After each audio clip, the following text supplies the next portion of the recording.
100 ఏళ్ల నుంచి ఏ దళితుడు కాలే.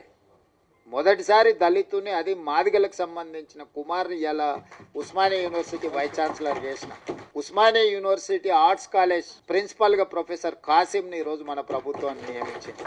రాజీవ్ గాంధీ IIIT బాసరకు మనం మాదిగా వైస్ ఛాన్సలర్ని మనం నియమించుకున్నాం. పబ్లిక్ సర్వీస్ కమిషన్లో పాల్వాయి రజనీ కుమార్ని ఈరోజు మెంబర్గా, మాదిగా ఆడబిడ్డని ఈరోజు. విద్యా కమిషన్ వేస్తే చారగొండ వెంకటేష్ని వేసినాం. ప్రొఫెసర్ పురుషోత్తం గారిని రిటైర్ అవ్వగానే ఇమ్మీడియట్గా హయ్యర్ ఎడ్యుకేషన్లో వైస్ చైర్మన్గా నియమించుకున్నాం.